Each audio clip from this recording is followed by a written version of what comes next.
الحمد لله وكفى وسلام على عباده الذين اصطفى أما بعد فأعوذ بالله من الشيطان الرجيم بسم الله الرحمن الرحيم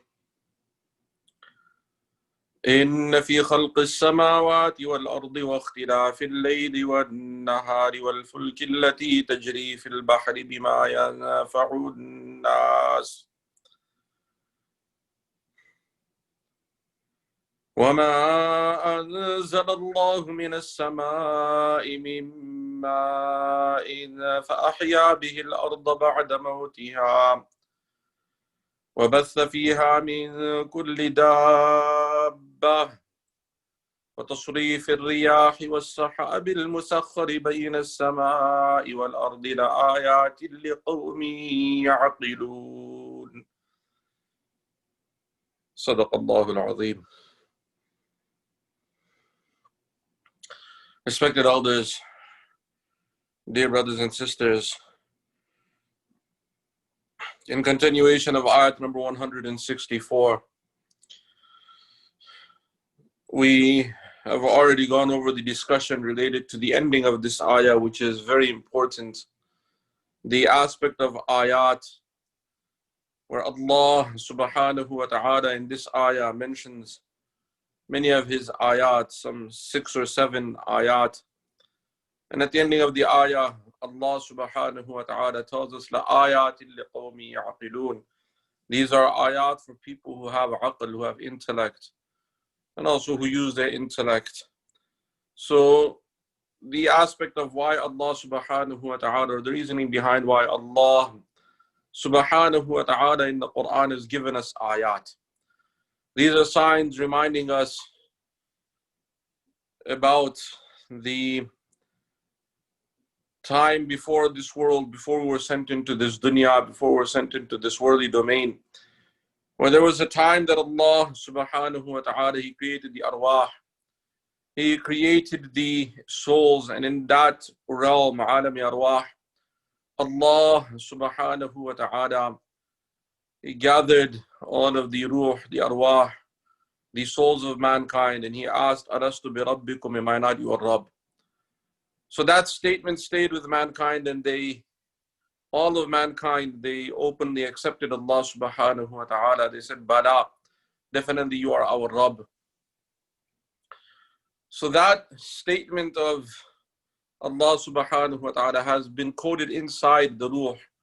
And that is something that can only be brought back when we're reminded. That is why tadhkirah, reminder, is very, very beneficial, especially for the believers. Allah subhanahu wa ta'ala even tells us in the Quran in Surah Al-Dhariyat, وَذَكِّرْ فَإِنَّ الذِّكْرَى تَنْفَعُ الْمُؤْمِنِينَ. And remind, because reminder is very beneficial for the believers. So these ayat of Allah subhanahu wa ta'ala, particularly the ayat within the kainat, within the creation of Allah subhanahu wa ta'ala, the universal domain of Allah subhanahu wa ta'ala, these ayat are very, very beneficial and very useful in bringing back that reminder for insan, for a human being. And also this is kind of the essence of establishing iman and yaqeen within the hearts of the mu'mineen and the believers. In this ayah, ayat number 164, which is an extension and a detailed description and explanation of the sifat of Allah subhanahu wa ta'ala mentioned in the previous ayah, ayat number 163, the sifat of Allah subhanahu wa ta'ala, Ar-Rahman and Ar-Rahim. In this ayah, ayat number 164, Allah subhanahu wa ta'ala tells us, Inna fi khalqis samawati wal ard. Definitely in the creation of the heavens and the earth. There's also another point that needs to be also made very clear here, is that when we read the ahadith of Rasulullah sallallahu alayhi wasallam, Rasulullah sallallahu alayhi wasallam, he was given the gift of Jawami'ul Kalim. In very few words, there was encyclopedia of information. And particularly, very particular ayat in the Quran, Rasulullah sallallahu alayhi wasallam, he pointed to and he indicated that these are, or these have within them, the Ismullah al-A'zam or the Ism al-A'zam. One is this ayah, ayat number 163 of Surah Al-Baqarah. The other is the beginning first ayah of, or the beginning two ayat of Surah Al-Imran. And then there are other ahadith that point to some very, very particular ayat. The dua of Yunus alayhi salam is mentioned. There are some other very, very particular ayat mentioned. So Rasulullah sallallahu alayhi wasallam, he pointed to this ayah among the very few, 3 or 4 ayat, very few ayat mentioned in the ahadith, very particular ayat mentioned in the ahadith. One thing about the Quran that we also have to understand is that ayat by themselves only have so much in meaning. But if you really want to understand the depth of an ayah, the deeper meaning of the ayah, then it is important to read that ayah in siyaq and sibaq. Read the ayah in context. Ayat number 163, Allah subhanahu wa ta'ala speaks about his uluhiyya, and then there is the sifat of Allah subhanahu wa ta'ala, ar-Rahman and ar-Rahim. Coming to this ayah, which is now in context with ayat number 163, there are the numerous signs that Allah subhanahu wa ta'ala mentions in ayat number 164. And these signs are such signs that they are speaking about the power of Allah subhanahu wa ta'ala, the qudra, the power of Allah subhanahu wa ta'ala, the ilm and knowledge of Allah subhanahu wa ta'ala, his compassion, his mercy, and many other elements related to the aspect of yaqeen and conviction. That what we human beings, especially as believers, when we claim to be mu'mineen and believers, then we should have a certain level of yaqeen and conviction. That is very, very important to understand when it comes to especially dua, which is the aspect when we speak about the Ism al-A'zam or the greatest name of Allah subhanahu wa ta'ala, that it is something that is used in the acceptance of dua. As has already been, we already went over the details of Surah An-Naml, where the person who had knowledge of the book, a Sahabi of Sulaiman alayhi salam, a companion of Sulaiman alayhi salam, Asif bin Barkhiyah radiyallahu anhu, he made dua with the Ism al-A'zam, and Allah subhanahu wa ta'ala instantly accepted his dua, and the throne of Balqis was transported to the presence of Sulaiman alayhi salam instantly. And the statement mentioned there is, that I can bring that throne for you before your sight comes to you, and basically within the time span of the 2 blink of an eye. And Sulaiman alayhi salam, when he saw this and he gave permission for that, to that Sahabi to do this, that Sahabi made dua. And Allah subhanahu wa ta'ala mentions, فَلَمَّا رَآهُ مُسْتَقِرًّا عِنْدَهُ, the words in Surah An-Naml, that then Sulaiman alayhi salam, he saw the throne, or when the throne was placed in front of him. So the aspect of yaqeen or conviction, and if you look at this ayah, and then ayat number 163, and then ayat number 164, it is the ayat number 164 is, in a sense, a way of building yaqeen or conviction in the power of Allah subhanahu wa ta'ala. It makes us really reflect. Allah subhanahu wa ta'ala tells us, Inna fi khalqis samawati wal ard, definitely in the creation of the heavens and the earth. At the end of the ayah, it's mentioned, لَآيَاتٍ لِقَوْمٍ يَعْقِلُونَ, there are signs for those who have aql. If you look at the creation of the heavens and the earth, what is really in the creation of the heavens and the earth? There are a few things that are very, very unique. For us human beings, what we understand is that this creation that we know and the creation that we can find, and we're able to reach the limits of our ability and capability to find, that creation is within the heavens and the earth. And particularly within the first heaven. We know about the other heavens as believers because Rasulullah sallallahu alayhi wasallam, he was taken on Mi'raj. on Isra and Mi'raj, on the night journey, and he ascended to the seventh heaven and beyond. That is why we know about the seven heavens, and we can attest to that reality and that fact. As far as science is concerned, or human capability of research is concerned, we have yet to find the limits of just this first heaven. This heaven where the earth is, Allah subhanahu wa ta'ala tells us in the Quran, وَزَيَّنَّا السَّمَاءَ الدُّنْيَا بِمَصَابِيحَ وَحِفْظًا. And we have beautified the heaven where the earth is with masabih and hifdha. Masabih means lanterns or lamps, massive stars that are like lamps. Wa hifdha, and protection, there are these meteors, meteorites, and all of these things that shoot down different kind of creatures, and particularly the jinn, when they try and they steal information. So Allah subhanahu wa ta'ala has created a system, a defense system from the remnants of these stars, which are the meteors and meteorites. And they shoot down these jinn or jinnat that try and steal information. But all of this is within the heaven where this earth is. We as human beings, this is our capacity and capability of finding.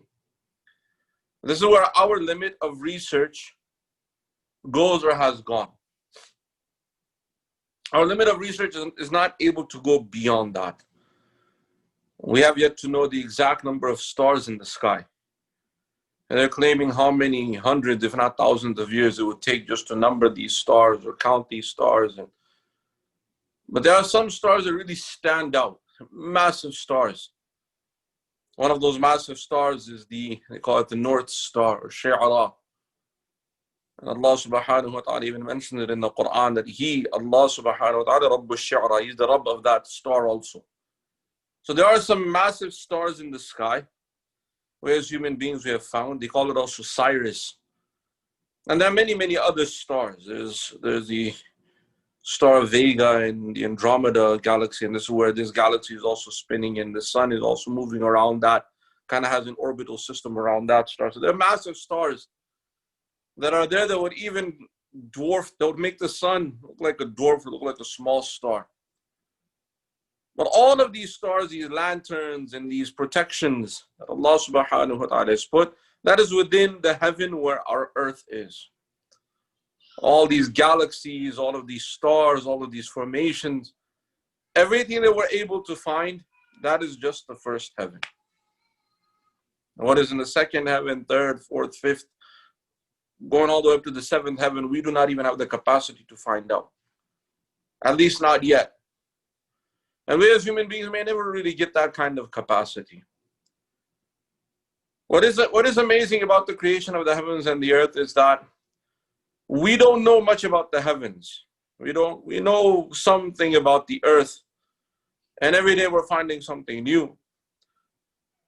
But there's very little that we know about the heavens, what is really in outer space. What is clear is that this outer space, from the ahadith of Rasulullah sallallahu alayhi wasallam,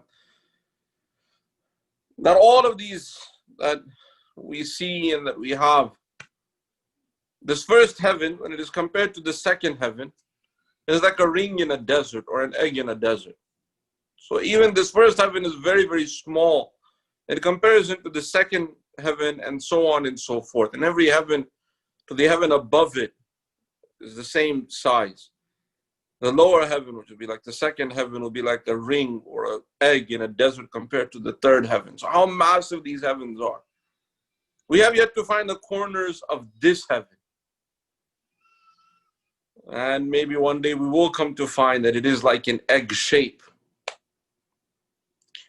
How it is and what its size is, we as human beings have yet to find. What is also very clear is that there's no structure that is holding up these heavens that we can see. Allah subhanahu wa ta'ala tells us in the Quran, خَلَقَ السَّمَاوَاتِ بِغَيْرِ عَمَدٍ تَرَوْنَهَا. He has created the heavens without any kind of pillar or support to hold them up. تَرَوْنَهَا, that you can see. So there may be some structure that is holding them up. We as human beings are not able to see that or even detect it or find it. They are solid. Every single heaven has its own system and what type of solid it is and We know about the system of the solid station of the heavens because Rasulullah sallallahu alayhi wasallam, when he went on the night journey on Isra and Mi'raj, and he ascended to the second heaven, they had to knock on the gates and doors of the second heaven, and then they were given permission before they went to the second heaven. And so on with the third heaven, fourth heaven, and so on and so forth. So there is a solid structure that they are made out of, but we just have yet to find how high up that is. Here in this ayah, Allah subhanahu wa ta'ala tells us that in the creation of the heavens and earth, coming to this earth that we have, there are so many signs within this earth, and within the creation of this earth, it is very, very amazing and very unique. In essence, the earth has, if you really divide the earth and you break it up, what we know from the earth, there's very little we know about the heavens, but we do know about the earth, that if you break up the earth, you can divide the earth into 5 major stages, or kind of 5 major creations within the earth. And each one of them is amazing. You have the mountains that used to stabilize the earth. Allah subhanahu wa ta'ala tells us in the Quran in quite a few places that the mountains are like pegs. وَالْجِبَالَ أَوْتَادًا, by the mountains that are like pegs in the earth. So you have the mountains, the mountain regions. You have the Sahara, the deserts. Everyone is fighting over now. You have the fida, the sky. You have the clouds and the aeroplanes and the radio waves, all the sky, whatever we can consider to be the limits. And then we have the forests, and we have the cultivated land where we also live. And we kind of, as human beings, kind of live. So part of the forest, the cultivated land, the forests, the vegetations, this is where we human beings have. And you also have the oceans. So 5 major elements of this earth. You have the mountains, the deserts, the sky up in the air. You have the forest and cultivated land. That includes the fruits, vegetation, even where we live, our lands. And then you have the ocean, the depths of the oceans. That's kind of, if you take the structure of this earth. So we as human beings, we live in the mountains, we live in the forests. We have other places where we live also. We also have taken how much benefit from all of these. The oceans, how much benefit we take.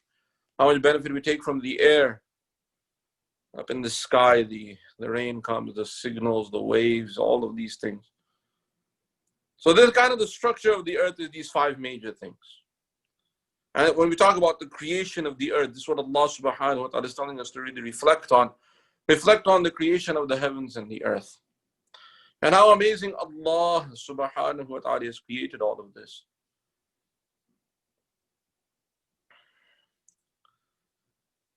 As far as takhliq is concerned, creation is concerned, Allah subhanahu wa ta'ala, and again, all this discussion I'm limiting to creation.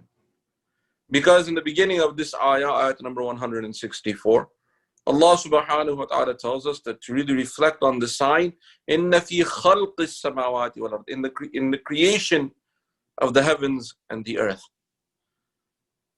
The heaven and the earth that Allah subhanahu wa ta'ala has created, He created it in 6 stages. And that is mentioned, or 6 days also, the word comes. Allah subhanahu wa ta'ala speaks about these 6 days in the Quran. خَلَقَ الْأَرْضَ فِي يَوْمَيْنِ وَتَجْعَلُونَ لَهُ أَنْدَادًا ذَلِكَ رَبُّ الْعَالَمِينَ. Allah subhanahu wa ta'ala, He created the earth in 2 days. This is mentioned in Surah Fussilat. Allah subhanahu wa ta'ala tells us, Surah Fussilat also has another name, Surah Hamim Sajda, that He created the earth. خَلَقَ الْأَرْضَ فِي يَوْمَيْنِ, that Allah subhanahu wa ta'ala, He created the earth in 2 days.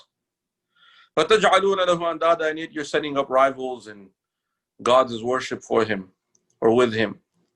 ذَلِكَ رَبُّ الْعَالَمِينَ, that is Allah subhanahu wa ta'ala, He is رَبُّ الْعَالَمِينَ. He created the earth in 2 days.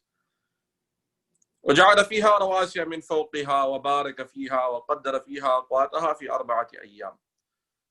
Then Allah subhanahu wa ta'ala, He placed the mountains on this earth, and He increased the system of the sustenance and all of the various creations within this earth. So there goes, then you have the deserts, and you have the forests, and you have the ocean, everything within the earth. All of that took 4 days. So 2 days in the creation of the earth. Part of the creation of the earth was also the mountain, the establishment, the water, the system. And then along with the other systems that were coming up, it took up to 4 days. So the stages of the earth itself, the creation of this earth that we know, it took 4 days. We also say 4 stages. And then Allah subhanahu wa ta'ala further tells us, ثُمَّ اسْتَوَى إِلَى السَّمَاءِ وَهِيَ دُخَانٌ. Then Allah subhanahu wa ta'ala, He turned His attention, or He raised up the heavens, and they were nothing but smoke. And a different type of smoke, a different kind of creation.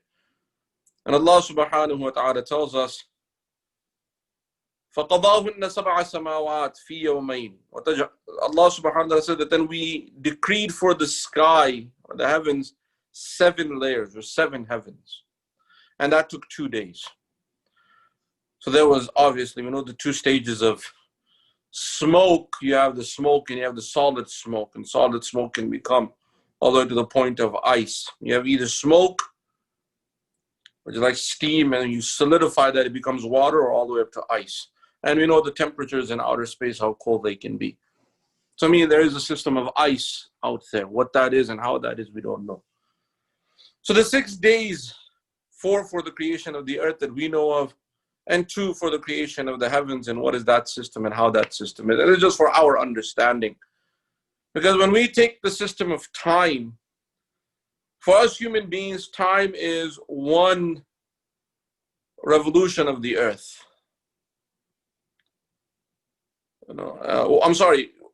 Is one rotation of the earth. So the earth rotates, spins in its place. And when it rotates around one time, you get the 24 hours that we have made. We have a system of 24 hours. And we have this system of 24 hours in a day, 7 days a week. We have 24 hours in every day. From those hours, we have the minutes, 60 minutes, and make up an hour, and so on and so forth. This is time that we have come up with, a human system. In essence, time is day and night. And in different regions of the earth, depending on what time of the year you are, based on the tilt of the earth, either your day will be longer than the night, or your night will be longer. And sometimes the days get shorter, the nights get shorter. This is a system that Allah subhanahu wa ta'ala has created. So if we understand the system that 24 hours is the system of the spinning of the earth, or one full spin of the earth, one full rotation of the earth, then it makes it very clear that these 6 days that are mentioned in the Quran are not our days. They're not our days, where the earth had 6 days, and in those 6 days, Allah subhanahu wa ta'ala created the heavens and the earth. But this is a measurement of time by Allah subhanahu wa ta'ala, what that really means, what kind of days those were. Part of these 6 days was the earth also being created. So there was no day and night system as of yet. So these 6 days, Mufassireen have mentioned these 6 stages. How long they took, we don't know. So Allah subhanahu wa ta'ala tells us, إِنَّ فِي خَلْقِ السَّمَاوَاتِ وَالْأَرْضِ, in the creation of the heavens and the earth. Also another thing, this is the kingdom of Allah subhanahu wa ta'ala that we know. The heavens and the earth, when we talk about space, what occupies space, heavens and earth, all of this is the mulk and the kingdom of Allah subhanahu wa ta'ala. وَلِلَّهِ مُلْكُ السَّمَاوَاتِ وَالْأَرْضِ. To Allah subhanahu wa ta'ala belongs the dominion of the heavens and the earth. This is His kingdom. لَهُ مُلْكُ السَّمَاوَاتِ وَالْأَرْضِ. To Him belongs the dominion of the heavens and the earth. This is His kingdom. This is His system. He has set up rules and laws. And those rules and laws are set. Allah subhanahu wa ta'ala has created a system of rules and laws in this universe, in this world and in this universal domain. As human beings, we come up and we have, to some degree, recognized some of these rules and laws. At least on a material system, we have understood some of these rules and laws. And we've given them names. We have the law of gravities. We have so many other laws that we as human beings have been able to find through either science or through mathematics, whatever the systems are. We have been able to find some of these laws based on the working of this universe. Allah subhanahu wa ta'ala has given us the capability to understand some of these laws, and we call them universal laws. Although many of them only relate to our world and relate to us. Some of these laws are very obvious. For example, whatever seed you put down, that is the fruit you're going to get. It's famous saying, you reap what you sow. If you plant an apple seed, you'll get an apple. Plant an orange seed, you'll get an orange. You plant a mango seed, you'll get a mango. And so on and so forth. Whatever kind of seed you put in the earth, that's what you're going to get out of. And then from that, you can understand another universal law, that as far as human effort is concerned, what you put effort on, oftentimes that's what you'll get back. To some degree. It may not be right away. For some, it may take longer. Some, it may take less time. Sometimes the effort is wrong. We're putting the effort in the wrong thing. Just like in a seed, if you do not know how to grow the seed, so you'll make mistakes. If you're watering the seed, but you have not put it in the earth, or you put the seed in the earth, but you did not put it in a place where there's sunlight, you can put all the effort you want. The very essence, the major aspect is wrong. So this again applies to also again to the rest of our lives, that sometimes we're making effort, we're not realizing the problem with our effort. Now we're making the effort on something where the solution is somewhere else. This happens a lot in our lives. Sometimes we're making so much effort on something, but no matter how much effort you do, you're missing the main point. Our example is like somebody was decided to take a road trip. But they decided to take a flight somewhere, and the flight is something that is rare that you'll end up on the wrong flight, but you're taking a road trip. And you get on the highway and you realize, you know what, you want to go south. You want to go, say, for example, to Florida, south of Georgia, where we are, is Florida. And you want to go to Florida, which is south. But you have ended up going on the interstate and you're going north. You're going the opposite direction.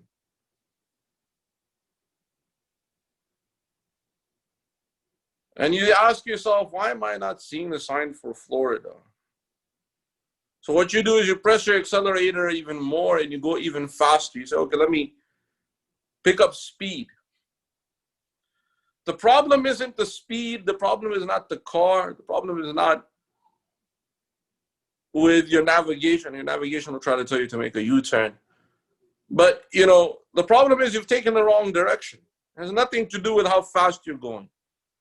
No matter how much more speed you put in, you will not get to Florida. You're going the wrong direction.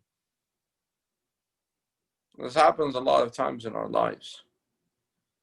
When we fail to realize, or sometimes we miss the point of what we're trying to achieve. And we end up putting our efforts, and there's nothing wrong with the effort. We're putting in the time, we're putting in the sweat, we're putting in the effort. Problem is being wasted or used in the wrong direction. So these are universal laws. Once you realize the problem and you fix the problem, then you'll get to your destination. Once you realize, oh, we're going the wrong direction, let me turn around. And you just turn around. It won't take very long for you to get back. And you realize, okay, now we're going the right way. Now your effort will be put into the right direction. And this can apply to every situation, every scenario in our lives.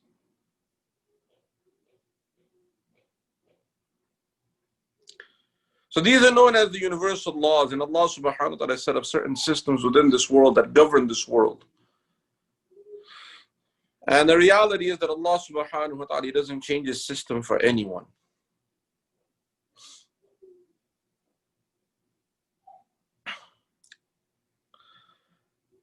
And many a times if we put in the wrong effort, and Allah subhanahu wa ta'ala has created a system in this world that if you oppress this creation, retribution will be taken. There will be revenge taken. And if you commit certain sins, you'll have to pay for it. So Allah subhanahu wa ta'ala, He asked this question even in the ayat of the Quran. فَهَلْ يَنْظُرُونَ إِلَّا سُنَّةَ الْأَوَّلِينَ. And are you waiting for the system that was applied to the nations of the past? فَلَنْ تَجِدَ لِسُنَّةِ اللَّهِ تَبْدِيلًا وَلَنْ تَجِدَ لِسُنَّةِ اللَّهِ تَحْوِيلًا. You'll never find a change in the sunnah of Allah subhanahu wa ta'ala, in the system that Allah subhanahu wa ta'ala has implemented. وَلَنْ تَجِدَ لِسُنَّةِ اللَّهِ تَحْوِيلًا. You'll never find any kind of deviation from that system. Allah subhanahu wa ta'ala has created a system and it works. It doesn't deviate for anyone. It doesn't change for anyone. So this is also part of the takhliq of this earth, understanding and recognizing the universal laws that apply in this world, and understanding how we as human beings can become the best of the creation of Allah subhanahu wa ta'ala, and particularly the Khalifatullah fil ard, the vicegerents of Allah subhanahu wa ta'ala on this earth. So this is also part of the takhliq and the creation of the heavens and the earth. Part of that is the universal system of the various signs within this world. So this is just a small brief explanation of إِنَّ فِي خَلْقِ السَّمَاوَاتِ وَالْأَرْضِ, definitely in the creation of the heavens and the earth, and particularly related to the ayat and signs within the heavens and the earth. May Allah subhanahu wa ta'ala give us understanding and give all of us the tawfiq to practice His deen. وَمَا عَلَيْنَا إِلَّا الْبَلَاغُ.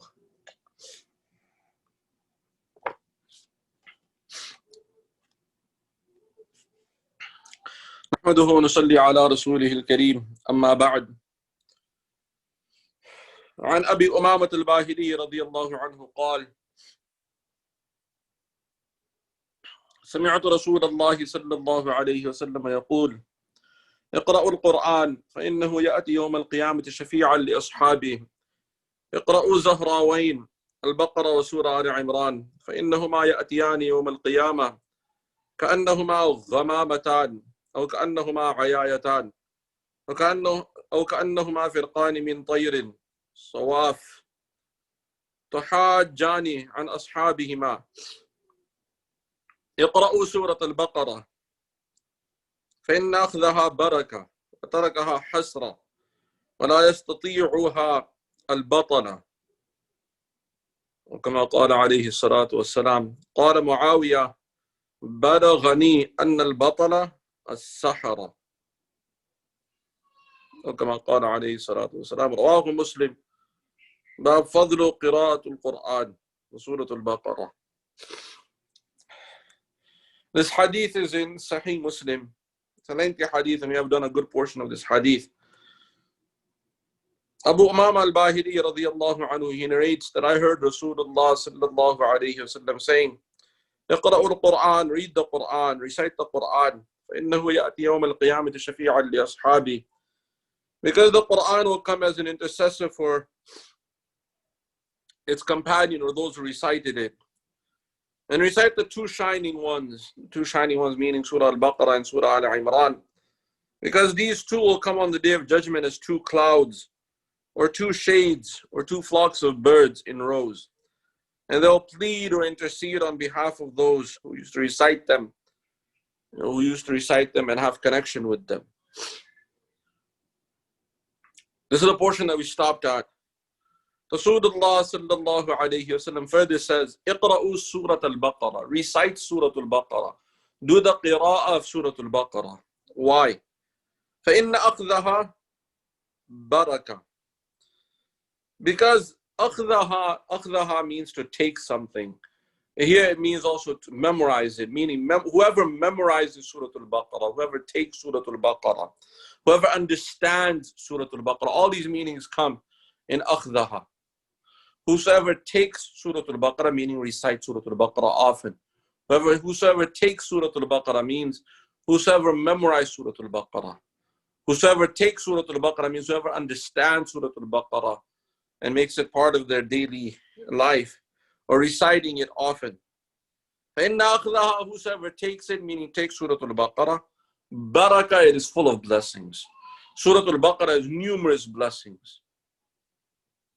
Some of the other ahadith have already gone over that in any house where Surah Al-Baqarah is recited, qira'ah is done, the shayateen and the devils, they run away from that house. They leave that house. They don't go near that house. The shaitan will run away from that house that has Surah Al-Baqarah recited in it. Another thing I mentioned with the running away of the shayateen, we understand that every company has its effect. So if you're in the company of wicked people, so generally you will have a loss in blessings. But if you're in a pure and good environment, so you'll have blessings and rahmah of Allah subhanahu wa ta'ala. So this is why in this hadith of Sahih Muslim, whosoever takes it, meaning reciting Surah Al-Baqarah and memorizing it and understanding it, that they'll have barakah, they'll have blessings because the shayateen and the devils will stay far away from them. So we should make it a point to recite Surah Al-Baqarah, to memorize Surah Al-Baqarah, at least as much of it as we can, and we should try to really learn all of it. And if we do not memorize it, at least make a habit of reciting it. And here reciting, literally the words are iqra'u Surah Al-Baqarah, like recite Surah Al-Baqarah, learn the qira'ah of Surah Al-Baqarah. Very, very effective. And it has profound impact on our lives, on our surroundings, on our environments. Surah Al-Baqarah is very, very powerful, it's full of blessings. So whosoever takes Surah Al-Baqarah, it becomes a means of blessing for them. وَتَرَكَهَا حَسْرًا. And whosoever gives it up, hasra, it becomes a means of grief and regret for that person. Sometimes we really feel down and we have this, we're anxious and we have these kind of grief feelings. Recite Surah Al-Baqarah, you'd be surprised what kind of impact it has. It's very uplifting. And recite the whole Surah Al-Baqarah. You might think how long is going to take. If you get in the habit of reciting the Quran every day, and you really learn how to recite the Quran, reciting Surah Al-Baqarah will take you about 1 hour, maybe a little more than an hour. If you really take your time, 2 hours. If you take your time, if you know how to recite, and again, if you know how to recite.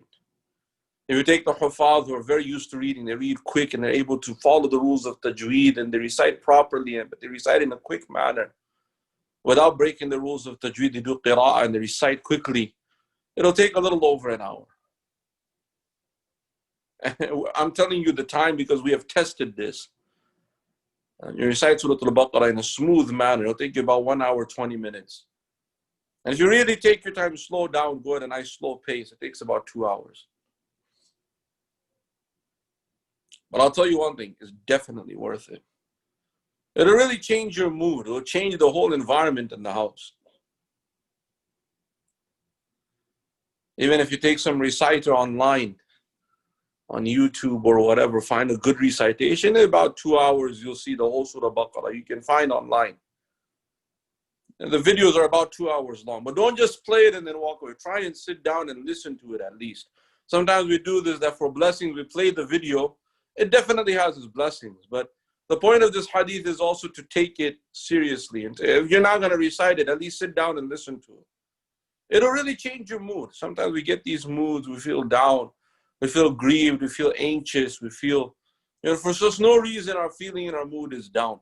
The Quran, particularly Surah Al-Baqarah, has a profound impact. If we're not going to recite it, sit down and listen to a proper qari reciting it. And you'll really enjoy it, you'll see how it'll change your mood. And listen to the whole thing. Don't listen to a few minutes and say, okay, that's enough. No, really listen to the whole thing. You'll be surprised the kind of impact it has. May Allah subhanahu wa ta'ala give us understanding and give all of us the tawfiq to practice His deen. وَمَا عَلَيْنَا إِلَّا الْبَلَاغُ.